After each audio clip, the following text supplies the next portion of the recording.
आज की इस वीडियो में हम बात करेंगे गूगल एनालिटिक्स की दो और इम्पॉर्टेंट रिपोर्ट्स की और उन रिपोर्ट्स के नाम हैं life time value and cohort analysis. तो life time value cohort analysis क्या होता है, इसको एकदम अच्छे से समझेंगे क्योंकि ये अभी वैसे तो बीटा वर्जन में है इंडिया में, लेकिन स्टिल इन्हें समझना ज़रूरी है क्योंकि it's been more than 1 year कि ये गूगल एनालिटिक्स में ऑप्शन आता है। तो आखिर ये क्या होता है, किस तरीके से इस रिपोर्ट से हम फ़ायदा उठा सकते हैं या फिर कैसे इसको समझ सकते हैं, ये सारी हम बात करेंगे। तो चलिए वीडियो को शुरू करते हैं।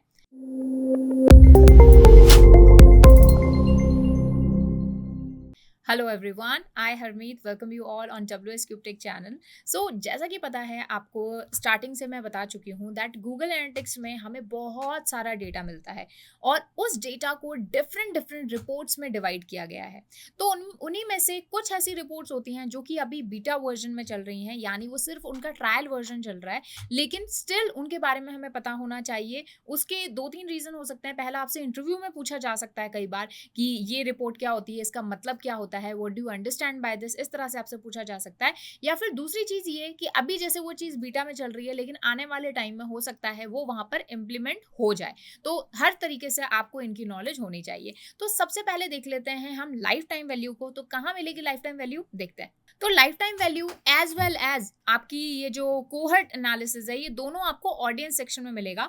तो ये है हमारा डैशबोर्ड। इस डैशबोर्ड से आप जब ऑडियंस वाले सेक्शन में जाएंगे तो ये ऑडियंस सेक्शन जैसे ही आप ओपन करेंगे, यहाँ पर आपको ये देखिए life time value cohort analysis दोनों मिल जाएगा। दोनों के आगे ही बीटा लिखा हुआ है क्योंकि अभी ये ट्रायल वर्जन में। तो सबसे पहले बात करते हैं लाइफ टाइम वैल्यू की।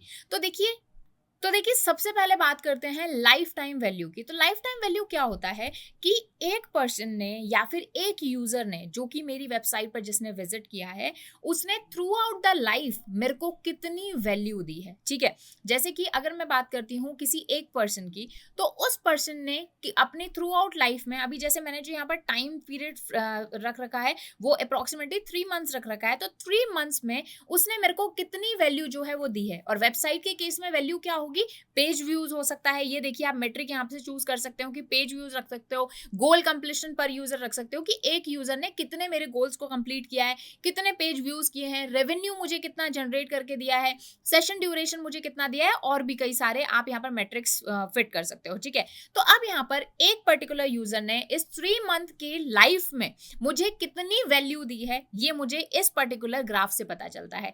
ठीक है, तो जैसे अभी आप ग्राफ देखेंगे तो ये 2 to 4 के बीच में है।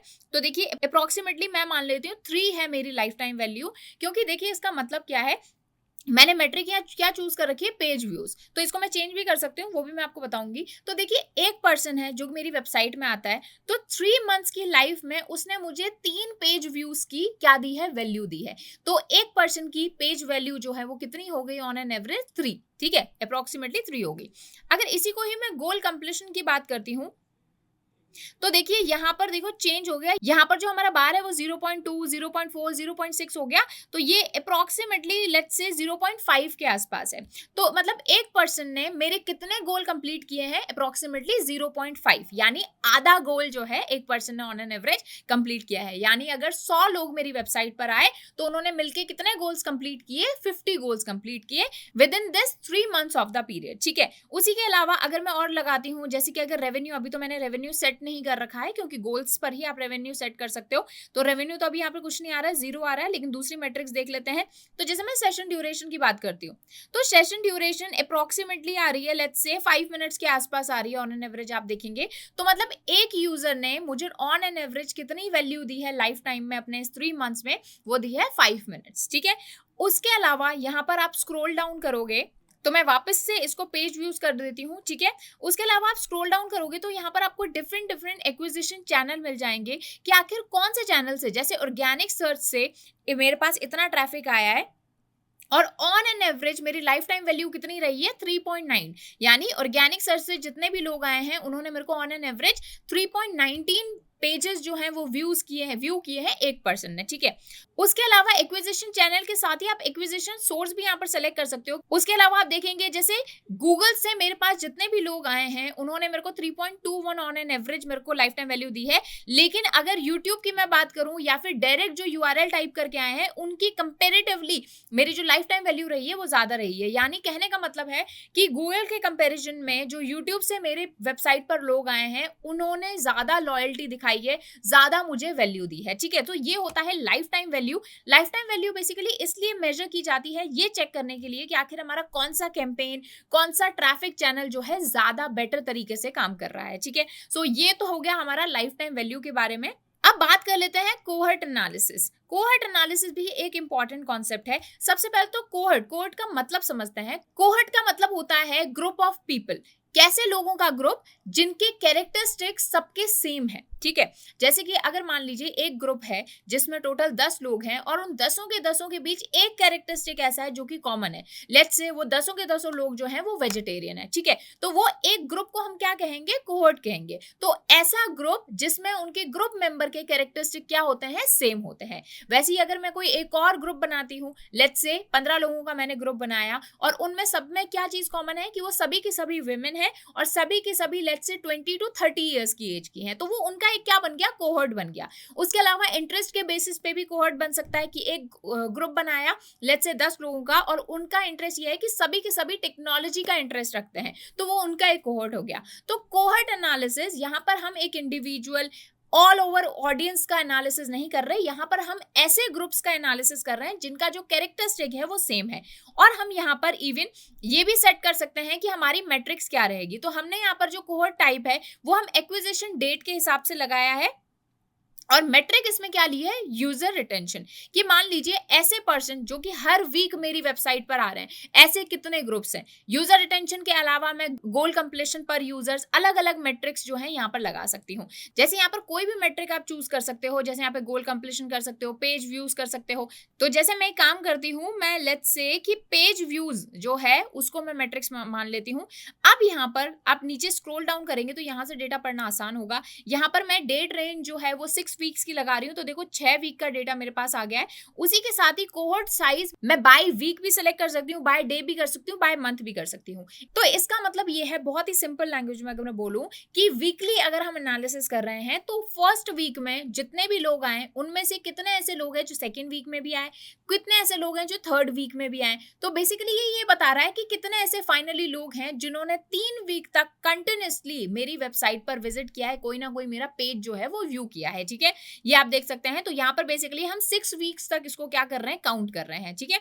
अब देखिए जैसे कि फर्स्ट वीक में यानी ये जो मार्च 27 और अप्रैल 2 तक जो मेरा वीक था, उसमें टोटल वीक 0 में यानी जिस वीक को हम बेस मान रहे हैं उसमें लेट्स से 13,000 जो है वो व्यूज आए। उसके अलावा वीक सेकंड में इन्हीं में से ही कितने लोग आए, वो आए 1218 और इनमें से ही वापस कितने हमारे यूजर्स आए 483। फिर नेक्स्ट वीक देखेंगे तो काफी कम हो गए, दैट इज 214 हो गया। और फाइनली 6 वीक में इस पर्टिकुलर 13,000 लोगों में से सिर्फ कितने लोग वापस मुड़कर आए, 97, ठीक है। वैसे ही आप सेकेंड यहाँ पर वीक देखेंगे तो इतने पर्टिकुलर हमारे वीक 0 में पेज व्यूज हमारे पास आए, सेकेंड वीक में इनमें से ही हमारे यहाँ रिपीट हुए। तो आप समझ सकते हो ये 97 ऐसे लोग हैं जो कि week 1, week 2, week 3, week 4, week 5 और वीक 6 में 6 वीक में हमारे पास इन्होंने विजिट किया है या फिर हमारे पास इन्होंने पेज व्यू हमें दिया है। ओके, इसको डेटा को जो है जैसे लास्ट 6 वीक है तो मैं लास्ट 3 वीक कर सकती हूँ इसको। तो ये आप देखेंगे तो यहाँ पर सिर्फ 6 ही वीक्स हो गए। उसी के साथ ही यहाँ पर मैंने कोहर्ट साइज बाय वीक कर रखा है तो मैं इसको बाय डे भी कर सकती हूँ। ओके, तो ये देखिए बाय वीक भी हो गया, जैसे मे 6 हो गया, मे 7 हो गया, 8 हो गया। तो इनका भी ये कोहर्ट एनालिसिस बता रहा है कि एक पर्टिकुलर डे में मेरे पास जितने भी यूजर्स आए तो नेक्स्ट डे ऐसे कितने थे जो इन्हीं में से वापस आए। तो ये पर्टिकुलर क्या बना रहा है, एक कोहर्ट बना रहा है। जितना ज्यादा ये डार्क ब्लू होगा उसका मतलब है कि 0 जो डे था हमारे यहाँ, जो बेस डे था, उसमें से ज्यादा लोग वापस रिपीट हुए हैं। अब इस डे का हम फायदा कैसे उठा सकते हैं, ये बेसिकली आपकी कैलकुलेट कर रहा है कि कितने जो आपके लोग हैं वो रिटेन कर रहे हैं और फ्रिक्वेंटली आपकी वेबसाइट पर विजिट कर रहे हैं, ठीक है। सो ये वाली report that is cohort analysis तभी इंपॉर्टेंट है जब आपके पास काफी ज्यादा अमाउंट में डेटा है, काफी बड़ा डेटा आपके पास है, काफी बड़ी कंपनी का, बड़ी वेबसाइट का, जहां पर महीने का मिलियंस बिलियंस ऑफ ट्रैफिक है। उसके लिए ये डेटा काफी यूजफुल हो सकता है, लेकिन एक बहुत छोटे लेवल पर हमें इसकी इतनी ज्यादा जरूरत नहीं पड़ने वाली है। ये सिंपली हमारा जो कह सकते हैं, जो डिफरेंट डिफरेंट कैटेगरीज के लोग हैं जिनका एक्विजिशन डेट सेम था, उन्हीं का ही ये डेटा हमें यहाँ पर शो हो रहा है। तो आई होप इस वीडियो में आपको life time value as well as cohort analysis अच्छे से समझ में आया होगा। उसके अलावा अगर कोई भी आपको कंफ्यूजन है, डाउट है, क्वेरी है, क्वेश्चन है, कमेंट सेक्शन में मुझे बता दो। साथ ही don't forget to subscribe WS cube tech channel.